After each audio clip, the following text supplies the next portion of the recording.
안녕하세요. 무아연구실TV 구독자 여러분, 오소장입니다. 오늘 저는 특별한 곳에 나와 있는데요. 복층으로 만들어진 펜트하우스에 나와 있습니다. 여기 총 면적은 2층에 있는 외부 테라스까지 합쳐서 71평 정도 되는 굉장히 대형 평형의 그런 프로젝트였어요. 여기에 소위 말하는 하이엔드적 디테일들이 많이 적용되는데요. 뭐 그런 것들과 또 우리 가족분들이 어떤 걸 원하셔서 이렇게 멋있는 집이 탄생했는지 제가 그걸 좀 설명드리려고 합니다. 이 집에 사시는 가족분들은 사업을 지금 왕성하게 하고 계신 우리 남편분과 그리고 아내분, 아들 둘이에요. 저희 회사를 찾아오셨을 때 노력에 대한 결실로 평생 소장하고 싶은, 살고 싶은 집을 원한다고 하셔서 많은 구조 변경이 일어났었던 프로젝트입니다. 그리고 공사 기간도 굉장히 길었고요. 그럼 이 집에는 어떤 이야기들이 숨어 있는지, 그리고 복층이라서 건축적으로 어떤 장치들이 이 집에 들어와 있는지를 제가 좀 재밌게 설명드리면 좋을 것 같습니다. 그러면 저랑 같이 현관부터 한번 가보시죠.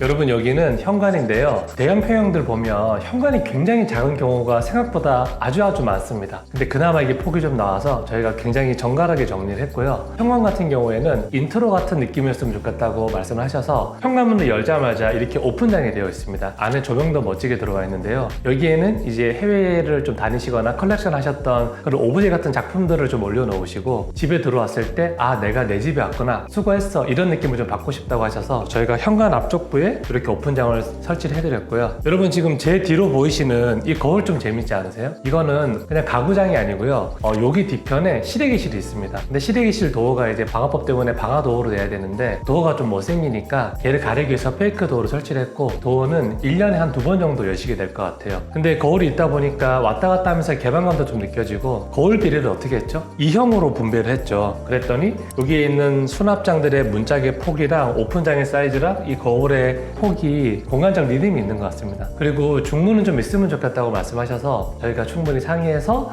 포켓 슬라이딩 도어로 적용해드렸습니다. 제가 제일 감탄하고 있는 거실 부분에 정말 멋진 공간이 있는데요. 저기는 어떤 것들이 적용되어 있는지 저랑 같이 한번 보러 가보시죠.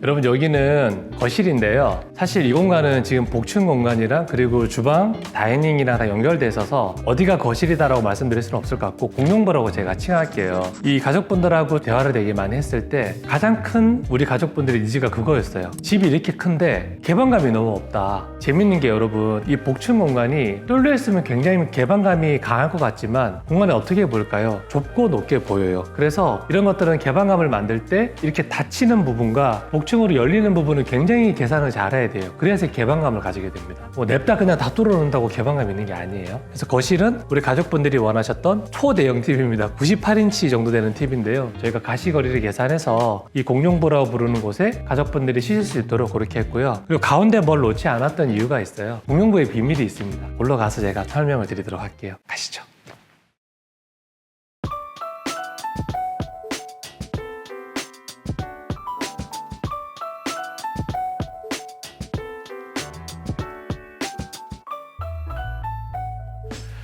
여러분, 여기는 이 집의 꽃이라고 부르는 복층 공간과 그리고 2층 높이에 이 창문이 세팅되어 있는 이 오프닝 공간입니다. 저희가 진행을 할 때 개방감을 어떻게 가져올까를 굉장히 고민을 많이 했고요. 특히 이제 그런 노력들이 이런 계단의 형태에서도 드러나게 됩니다. 보시면 계단 형태가 어떻게 되어 있죠? 발 디딤판 뒤쪽 부분이 다 이제 뚫려 있죠. 기존에 있었던 계단이 너무 헤비해서 거실 부분에서 바깥의 풍경을 향한 창을 쳐다볼 때 닫혀있는 느낌이 나는 게 좀 부담스러웠어요. 최대한 이 공간과 동선을 확보하면서 덩어리가 답답하지 않도록 그렇게 디자인했는데요. 그리고 유리난간 이런 걸 설치했던 것도 같은 맥락이겠죠. 기능은 해결하되 디자인적으로 해치는 압박감은 최대한 없애보자. 이게 개방감이 큰 목표니까 그렇게 저희가 설계를 했고요. 이런 게 별거 아닌 것 같지만 계단이 슬라브처럼 떠있는 구조라서 개방감이 확실히 있는 것 같습니다. 그래서 이거 마감 엣지라 그러죠. 계단의 단단마다 전부 다 45도로 마감이 되어 있어요. 근데 측판도 그렇게 마감이 되어 있습니다. 저는 이렇게 감춰지는 디테일들이 것이 소위 말하는 하이엔드적 디테일이긴 한데 굉장히 만들기 어려워요. 꼭 추천드리는 건 아닙니다. 그리고 저희가 최근에 이런 바닥재 같은 걸 선택을 할 때 굉장히 다양한 재료를 쓰지만 라미네이트 계열의 하이브리드 마루를 많이 사용을 했었는데요. 이번에는 바닥의 원목을 그냥 그대로 사용했죠. 그 이유가 바닥의 머티리얼과 이 계단의 머티리얼 이 두 재료가 같은 재료를 저희끼리 했는데요. 이 라미네이트로는 적용이 안 돼요. 그래서 저희가 바닥 원목 마루와 같은 수종으로 이렇게 계단까지 이렇게 마감을 했죠. 그리고 이 전체 밸런스를 조정할 때 굉장히 고민을 많이 했던 게 슬라브의 단면이 노출되는 이 부분을 저희가 같은 섹션으로 이렇게 맞춰놨습니다. 그리고 여기에 골조 기둥이 있는 부분을 저희가 섹션을 딱 끊어놨죠. 그래서 저희가 재료가 분리되는 걸 최대한 막기 위해서 발레나라 부르는 스페셜 도장을 이렇게 진행을 했어요. 그래서 전체 무드가 굉장히 따뜻하면서 좀 아름답다. 근데 아마 화면에서는 그렇게까지 보이시지 않을 거예요. 원래 좋은 디테일은 숨기는 게 또 좋은 디테일이라고 하기도 하거든요. 여러분, 그리고 굉장히 재밌는 게 있는데요. 저기 천정에 거의 6m에 육박하는 초대형 스크린이 매달려 있어요. 그래서 아까 거실 부분과 식탁 있는 부분 요거를 저희가 최대한 개방감 있게 열려고 했던 이유가 이제 가지고 계신 빈백이나 이런 것들을 바닥에 이렇게 놓고 진짜 영화 감상하듯이 무하연구실의 유튜브를 감상하시거나 그리고 재밌는 영화를 보거나 너무 매력이 있는 것 같아요. 근데 이 스크린을 1층에서만 볼 수 있냐? 아닙니다. 여기 2층에 가서도 저희가 관람이 가능하도록 그렇게 디자인해놨고요. 그러면 1층과 2층에서 대형 스크린 이 영화를 관람할 수 있는 그런 장치가 되겠죠. 이런 부분들은 이제 미디어 작업을 하시는 분들이 좀 참고하시면 좋을 것 같은데 저희도 이렇게 큰 제작 스크린은 처음 설치를 해봐서 굉장히 고생을 많이 하고 애를 먹었습니다. 그러면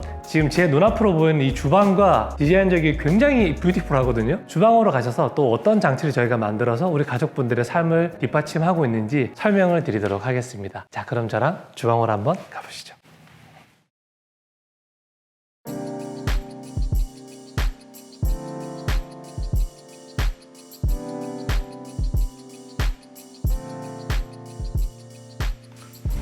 여러분, 제가 주방을 설명드리기 전에 업계에 계시는 분들한테 팁을 좀 드릴게요. 여기는 시각적 정보를 최소한으로 줄이고 개방감과 그리고 정갈한 느낌을 내고 싶다 말씀드렸잖아요. 보통 이런 마감을 끊을 때 이 천장과 이런 스팬들이라 부르는 여기 슬라브의 섹션 부분에 마감이 보통 앞에서 많이 끊기도 하죠. 근데 저희가 어떻게 했죠? 도장을 쭉 끌고 들어와서 이렇게 안쪽에서 끊었습니다. 여기 천장도 마찬가지고요. 그랬더니 얘가 면으로 보이는 게 아니고 덩어리로 보이죠. 그래서 이런 것들이 하나의 면과 덩어리로만 보이기 때문에 디자인적으로 연속성이 있다고 저는 생각합니다. 이런 디테일들은 우리 디자이너분들이 좀 참고하셔서 적용해 보셔도 좋지 않을까. 그럼 주방으로 들어가서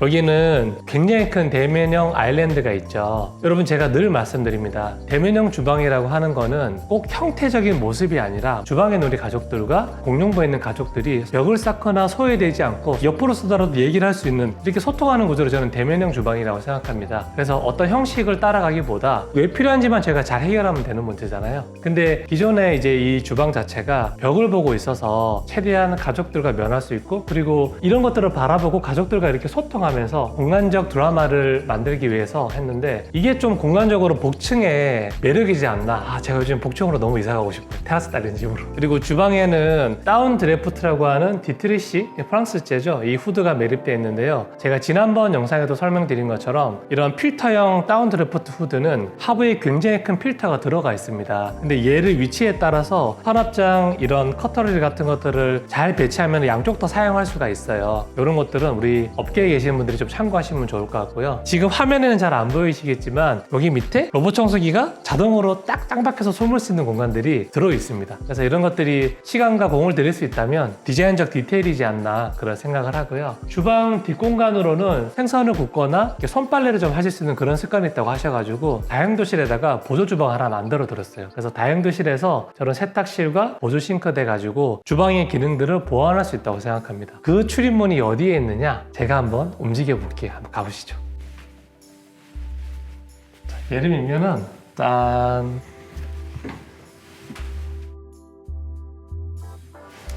네, 여러분, 여기 굉장히 시크릿한 계단이 있죠. 주방을 위치를 좀 변경을 하면서 다시 리빌드를 했습니다. 제가 아까 말씀드렸던 다용도실은 어디에 있느냐, 손으로 가리키는 이 슬라이딩 도어를 열면 이쪽에 보조 주방과 다용도실이 만들어져 있고요. 동선이 되게 재밌지 않나요? 메인 주방에서도 나올 수 있고 복도에서도 진입이 가능합니다. 근데 이 구조는 내력 구조와 비내력 구조를 잘 확인을 해서 대대적으로 통로나 이런 것들을 다시 만들었던 구조라고 볼 수 있어요. 근데 여기에 계단 끝에 이렇게 세로로 긴 창이 나 있습니다. 세로 세로로 긴 창이 이 집의 디자인적 포인트이기도 해요. 왜냐면 복층 공간이 세로로 긴 공간이잖아요. 그리고 복도에 있었던 그런 세로로 찢어지는 이런 디자인적 오비들, 그리고 제가 좀 이따 설명드릴 안방일 문을 딱 열었을 때 끝에 보이는 세로로 좁고 긴 창, 이런 것들이 이제 디자인의 통일성이라고 그러는데요. 리듬을 가지고 디자인이 진행되는 거를 이렇게 정갈한 디자인을 할 때는 굉장히 중요하게 생각하고 있고 저희는 적용을 많이 하고 있습니다. 그래서 보시면은 계단의 측면이나 이런 것들도 최대한 같은 머터리얼로 저희가 표현하기 위해서 굉장히 노력을 했고요. 패널이 세로로 길게 되어 있다 보니까 공간의 개방감과 디자인적 완결성을 가지지 않나. 그리고 여기로 올라가면 또 복층 공간이 끝내주거든요. 요거는 제가 1층을 좀 다 설명드리고 2층으로 올라가서 설명드리도록 하겠습니다. 그러면 안방이 굉장히 근사한데요. 저랑 같이 안방으로 한번 가보시죠.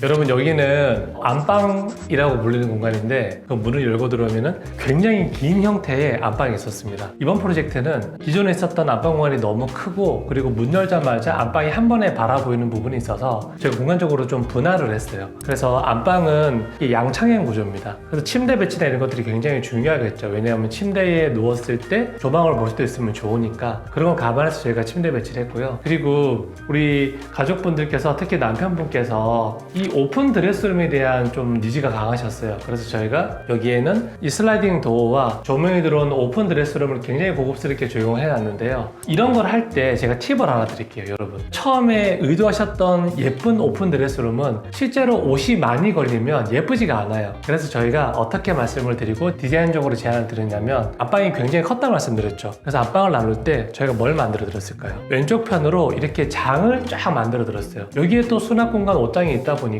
주 보관 옷들은 여기다 넣어두시고 여기에는 주로 입으시는 개조로만 걸어 놓으셔라, 그렇게 디자인해 드렸습니다. 이렇게 깨끗하게 유지되고 아름답게 되려면 보완이 돼야 된다고 하는 거, 인생이 그런 거 아닐까요? 그리고 이 뒤쪽 공간은 저희가 수납장과 입식 화장대를 만들어 드렸습니다. 그리고 화장실 같은 경우에는 우리 고객분들께서 좀 크고 세련된 호텔 같은 화장실을 원하셔서 저희가 이렇게 1200가게 넘는 큰 타일로 작업을 했고요. 세면대도 이렇게 타일형 세면대로 만들어드리고 매립수전 이런 거 적용했는데 보시면 좋을 것 같아요. 그리고 화장실이 좀 특이한 점은 우리 남편분께서 월풀을 좀 원하셔가지고 여기도 월풀이 되는 욕조가 적용이 되어 있습니다. 그리고 반대편에 있는 거실 화장실 같은 경우에는 요거랑 전혀 반대되는 무드로 밝게 디자인을 해서 큰 타일과 그리고 독립형 세면대, 습식 건식이 분리되어 있는 공간으로 이렇게 잘 만들어 드렸고요. 여러분, 그 뭐가 남았죠? 대망의 복층 공간과 테라스 공간이 나와 있습니다. 저랑 같이 보러 가보시죠.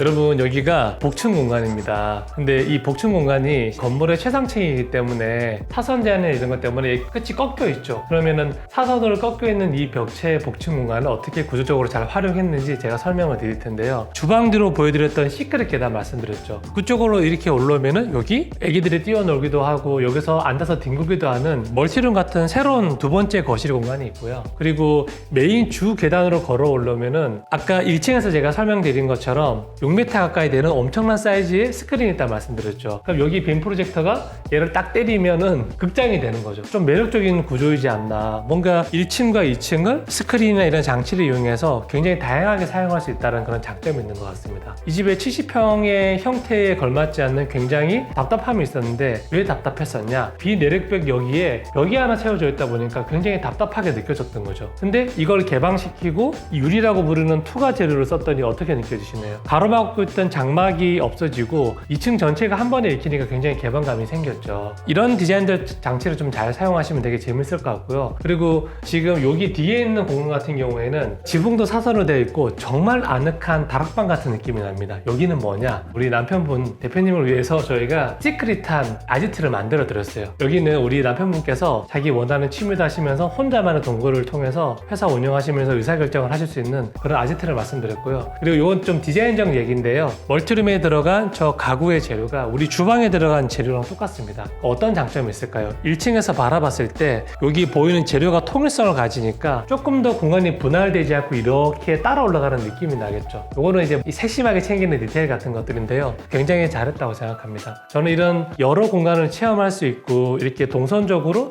공간이 서큘레이션 되는 공간이 굉장히 좋다고 생각하는데요. 이 집의 특히 복층의 매력이 굉장히 잘 드러난 그런 프로젝트이지 않나 생각이 됩니다. 그러면 테라스에 멋진 공간이 있는데요. 저랑 같이 한번 보러 가시죠. 여러분, 여기는 복층에서 연결되어 있는 테라스입니다. 이게 사실 펜트하우스의 묘미기도 하죠. 여기 지금 뷰가 진짜 끝내줘요. 이 테라스 공간 같은 경우에는 제가 앞서서 말씀드린 것처럼 공동주택의 탑에 있는 펜트하우스다 보니까 단독주택의 장점과 공동주택의 관리의 용이성을 두 가지 다 가지는 그런 좀 장점이 있지 않나 생각이 들고요. 그리고 이 벽체 같은 경우에는 기존에 마감이 좀 별로였는데 저희가 롱브릭을 이용해서 여기를 좀 깨끗하게 이렇게 주택처럼 이런 느낌이 나도록 마무리를 해드렸고요. 소파나 이런 거 갖다 놓으시고 여기서 뭐 영화도 보신다 그러시더라고요. 그래서 이 집안에서 굉장한 다양한 이벤트가 일어날 것이고 그게 고스란히 가족들의 추억이나 이야기로 되지 않을까 그렇게 생각을 하고요. 장점이 잘 반영된 그런 프로젝트인 것 같습니다. 여러분 어떻게 보셨나요? 하이엔드 디테일이라고 하는 게 뭔가를 드러내는 디테일도 있지만 또 뭔가를 숨기는 디테일도 굉장히 중요합니다. 복층이라고 하는 구조의 특성상 천장과 바닥으로 이루어져 있지 않잖아요. 이 측면이 부르는 난간이라든지 구조의 단면들, 뭐 스팬드럴 부분들 이런 것들이 다 노출되기 때문에 이런 것들을 어떻게 잘 라인을 정리하고 디테일을 맺으면서 최대한 심플하고 얘가 덩어리감 있게 그리고 공간감이 살아나게 하는 게 되게 하이엔드의 중요한 요소인 것 같아요. 이런 것들은 우리 고객님들이 원하신다고 하면 저희는 충분히 제공할 수 있지만 많은 시간과 비용이 동반되는 것도 좀 알아주시면 좋을 것 같고요. 참 이번 프로젝트도 가족들이 이야기를 써내려가는 게 좀 개인적으로도 인사이트가 되게 좋았고요. 의미 있는 프로젝트였던 것 같습니다. 그러면 저희는 다음번에 나답고 우리 가족다운 멋진 프로젝트로 인사드리도록 하겠습니다.